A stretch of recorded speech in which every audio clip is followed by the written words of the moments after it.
this webinar. So welcome everyone to the St. Alberta District Chamber of Commerce Lunch and Learn. My name is Angela Pahalik and I am the Member Services Manager with the Chamber. And we are so thrilled that you were able to join us today for this wonderful topic of building a one-pitch sentence.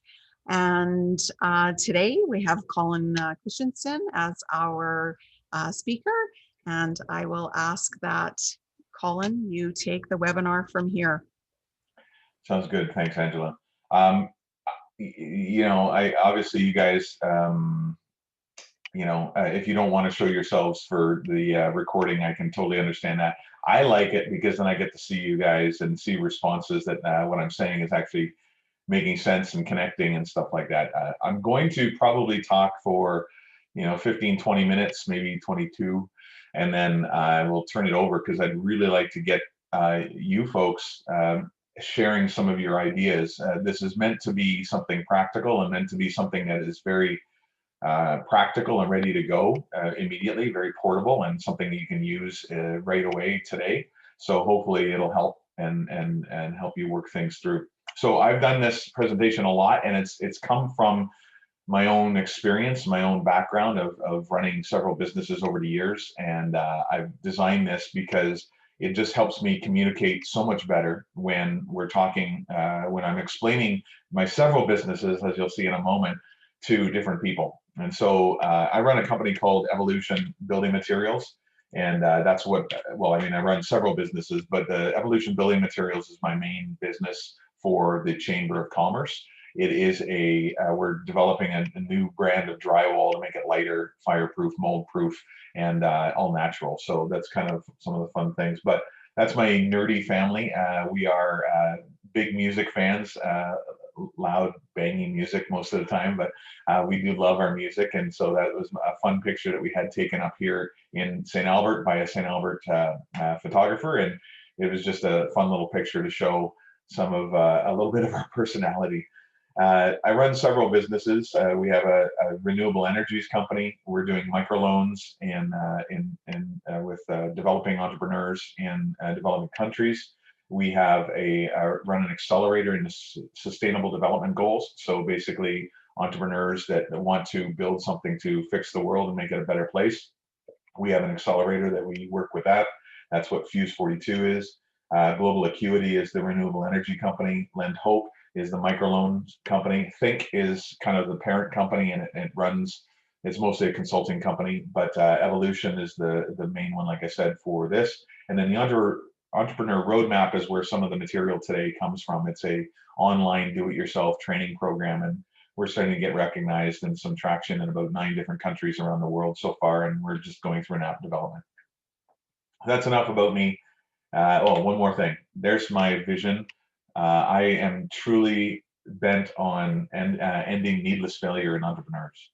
That's what I want to do more than anything. And so entrepreneurship is difficult and it's challenging and there's a lot to it at times, but we could hope for nothing more than to make life easier for entrepreneurs, especially right now with all the stuff going on with COVID. I'd love to see more entrepreneurs start, more entrepreneurs do cool things. And if I can help them avoid a bunch of those potholes, that would be great. Okay. So the reason that I'm trying to do this whole talk today is when you get into pitching, it's very, very easy to say too much. It's very easy to over-explain things. It's very easy to have the person you're talking to get confused, and a confused mind says no. And so as we're pitching, as we're talking to them, whether it's asking for money or building customers, you want to be able to say things in a clear and concise fashion. So I'm going to give a little bit of a background. If you'd like, if you have a phone that you can do this, if you go to the camera function, you can take a picture of that little bullseye, that little QR code, and it'll actually bring up a worksheet. I'm going to leave it at the end of the session as well. But that QR code will allow you to have a little worksheet, a little Google Doc that you can just, a little Google form that you can just fill in, and it'll help you work through some of the questions that I'm going to propose today to help you work through this whole process.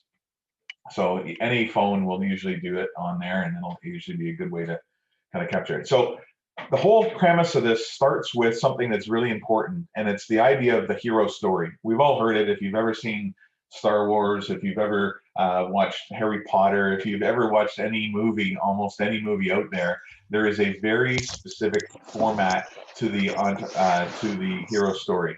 And I'm going to cover that off really quickly here. So there is a hero.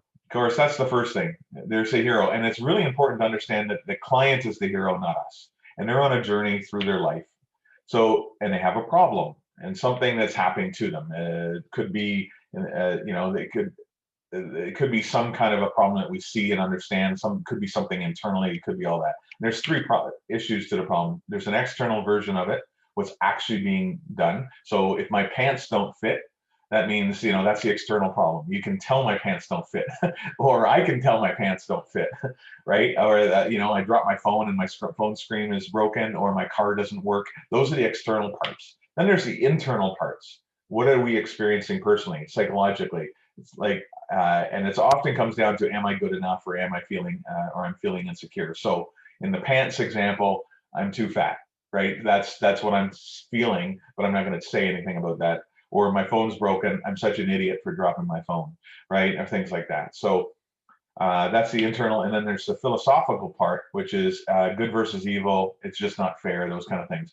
Best example of this is if you've ever seen an Allstate commercial. I love the one, there's a guy standing on an SUV with his hose, and he's just filling the SUV through the sunroof with water. And the external problem is the guy's obviously left his sunroof open and his car is not going to drive very well. The internal problem is like, what the heck? I'm such an idiot for leaving it open the one time. And then life's not fair is, why the heck did it have to rain on the one day that I forgot to close the sunroof, right? So those are the three problems, and you have to understand that problem in order to offer a solution. The solution comes from you, the guide. You are the guide. As a business owner, as the person, you've got to understand that you're the guide, you're the guru, you're the one. So you're the Yoda or the Ben Kenobi or the Hagrid of the kind of the storyline. You're the one that's going to help the hero get what they want. So the guide gives them a plan, and it's usually, go to Dagobah system and meet Yoda and get the training or whatever it might be. But it's usually 3 steps to get the problem worked out. Then they have an outcome, and the outcome, they either follow the plan and they're transformed, or they don't follow the plan and they fail. And so we know that most people are better at avoiding pain than they are actually seeking the pleasure. So you have to be good at that. If you've ever, I said this at the bottom, we would all be millionaires with 6-pack abs if we followed everything we knew we were supposed to do. But we don't. So we need to be told what failure looks like so we can avoid it. And if you've ever seen the commercial for Purple Bricks, they always describe a guy that is trying to sell his house, and another one that said, oh, have you heard of Purple Bricks? And they haven't, and they do something frustrating. They put their face in a cake, they turn up the music really loud, they try to avoid the problem because they hate what the outcome was. And so that's a good example of how to avoid the problem when you're marketing. Okay, so the whole point of this 3-sentence pitch or 1-sentence pitch is to make it very, very simple. And if it's simple, it's memorable. So Seth Godin is a brilliant writer. He's written 20 some odd books, but he wrote a single blog post. And this blog post, I'm going to put the whole blog post on this page, and you'll see how fast it is. But it's really, really important to understand how concise things are. And so the title of the blog post is 10 words per page. That's how many words get scanned the first time through, perhaps 5 on a billboard. So when it comes to marketing, you want to be thinking about this, which means that your memo, your ad, your announcement, your post, you get 10 words. So highlight the 10 words of however many thousand you've written, and which 10 do you want people to scan so that they're intrigued enough to slow down and read the rest. So think of a call out in a newspaper or in a magazine, those quick words that say, oh, that's really interesting, you want to dive deeper. That's the 10 words that you get. So if you can begin with those 10 words and write around them, then you have the foundation of an effective message. Jay Levinson said, the best billboard ever, free coffee, next exit. 4 words, right? So what do we see when we scan your work? So this is the premise, is you need to have a premise. Like I said, in my business, try to explain drywall. That's pretty boring to people. But if you do it in such a way that you can engage them, you're going to find a lot more success. Like I said, a confused mind says no. If I try to go into all the chemicals and or not the chemicals, but the procedures of making drywall, you're going to get bored really, really fast, and you're going to walk away and you're not going to be interested. But if I can say something that will engage you and excite you, interest you, you'll probably pay attention a little bit more. Same with all of our businesses. Could be, you know, whatever. Could be insurance, could be banking, could be a new product, a new service, whatever it is. But you can make it very interesting to everybody if you say it right. So you've got to make it portable and easy to remember. And the way to look at it is try to say it in such a way that a 10-year-old would understand it. And 10-year-old would remember it and it would be interesting to them. The problem is most of us talk with so much jargon and, you know, context around what's important to us that it's missing out on the person that's listening, who has an attention span these days, especially of a 10-year-old. So this is the foundation for the 3-sentence pitch. And I want you to remember this because I'm going to ask you guys later. Okay, I would really hope that you guys will have the courage and the guts to try it, because I'll give you lots of feedback. I'll give you lots of guidance on helping it to be awesome. But it starts with these things. You know how, ... We solve this by ... Imagine if ... So I'll give you an example. This is my one for drywall. So you know how drywall is heavy, molds easily, and usually full of fiberglass and chemicals. Well, you know, we solve this by creating lightweight, fire-resistant, mold-resistant, all-natural drywall. Imagine if we could all buy safer, lighter drywall that's natural and made in Canada. That's 3 sentences. That kind of explains my business. There's probably not a lot of extra things that you need in there. You could ask how I do it, why I do it, you know, where it comes from, what are you doing, all that kind of stuff that'll go on for more questions. But if I'm networking with somebody, I could say these first couple sentences and people would kind of go, oh, that's interesting. Now, the key to the first sentence is you want to try to get people kind of agreeing with it. If you've ever worked with drywall, you know, it's really, really heavy. And so the moment I say, you know how drywall is heavy, most people start going, yeah, I know. I've done my basement. I know what you're talking about. And in fact, when I offered it to my investor said, yes, I just finished my basement. Not a problem. I completely understand it. And he gave money to the project, right? So the next thing you want to work on, the 3-sentence pitch is the basis for all of it, but the middle sentence actually turns into the 1-sentence pitch. And the 1-sentence pitch is very, very simple in the sense of we do what, for who, how. Okay, so you want to explain what you do and who you do it for and how you do it, right? It doesn't need to be a big, long explanation. It just needs to cover those 3 things. So an example of it, this is the one from my microlending platform. We're ending poverty through well-executed entrepreneurship and microloans. So we know what we're doing. We ending poverty, right? And we also have some microloans. How we do it is through microloans. And who are we doing it for? Obviously, entrepreneurs or people who want to get loans in developing countries. So we're ending poverty through well-executed entrepreneurship and microloans. I might say, you know how entrepreneurship is hard, and it's really difficult to know what to do next. Well, you know, we're ending poverty through well-executed entrepreneurship and microloans. Imagine if we could help all those entrepreneurs out there who want to get something started, create something amazing, right? So that's a 3-sentence pitch version of it. The other thing, if you can, you really want to get down to only 2 words. So 2 words, they should be descriptive, they might be regional, something that you could type into a Google search, right? If I typed in, say, insurance in St. Albert, right? What would I get? Would you show up? If that's your business, of course. You know, whatever your business is, what are the 2 words that you want somebody to think about and associate with your business, right? So there's lots of ways you could look at that. You know, construction, you could look at it in, pick any business. I'll ask you to kind of weigh in on that in a bit. Here's a couple of examples. Obviously, lightweight drywall. I would love to own the idea that when you think of lightweight drywall, you go to Evolution Building Materials, right? You look up what we're doing. Or in-ground pools in Edmonton, right? Sometimes it's just that simple. It's just, you know, you want to be the one that when if you're looking for an in-ground pool in Edmonton, your name comes up, at least on the first page, if not number 1. But you want to be thinking about those 2 words that really associate with you, or maybe the best falafel. You know, if you could get the best falafel, where would I go for the best falafel? Honestly, most of the time, Google refines those searches by region anyway. So you'll get that.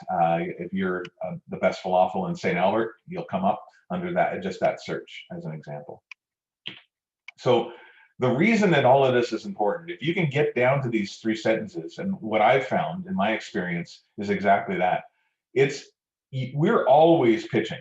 It doesn't matter, even if you're just in a job versus your own business, we're always pitching. We're telling everybody about what we do, right? And so you're trying to convince employees to join your team. You're trying to convince investors to invest in your business. We're trying to convince vendors to come and work with you instead of maybe somebody else, or make sure that they offer a good price to you. You're always talking to, what did I say, employees, customers, investors, vendors. Employees are really important. You want somebody to come and join your team, right? Customers, obviously important to get them. And then also our spouse. I don't know about you, but I run a business, I have several businesses from home. Sometimes I have to make an argument for why I do what I do. Why is all that mess going on? Well, let me tell you, and we can have a short pitch that will explain it. But even if you explain your business in such a way that that the person you're talking to isn't your exact customer, isn't the exact one that's going to do something with you, if you say it short and easy and simple, it's very likely that it'll go, you know what? I know somebody you can talk to that would love to hear about what you're doing, or I would love to introduce you to this person, or whatever it is. Or the next time they introduce you to somebody else, they will be able to recognize it in their head. And so that engagement is so important, and it's only going to be done. I don't have time for everybody, all these complicated things. I'm only going to remember people if they can shorten it up and make it really, really simple for me. So that's why this is important. Here's some resources. I know this is being recorded, and so with it being recorded, you should be able to have a copy of these afterwards if you want. I can send you a list of them. Also, a lot of them are available on my website anytime. But Building a Story Brand is an incredible book for this. This really talks about simplifying our message, and he talks about the hero story. He talks about a lot of what I mentioned today. Fabulous book. Built to Sell and Profit First are 2 bonus books. They're amazing. Built to Sell is all about setting up your business as a product so that your business can sell later on. Profit First is all about rather than revenue minus expenses equals profit, it's revenue minus profit. Take your profit out first equals expenses. We'll always have the expenses that we have. We'll manage them based on how much money we have, right? That's how we work as entrepreneurs. And then Tipping Point, Malcolm Gladwell, great stories on how things happen or why things catch fire. And Utility is all about you as an entrepreneur. It explains a lot about how to put things together.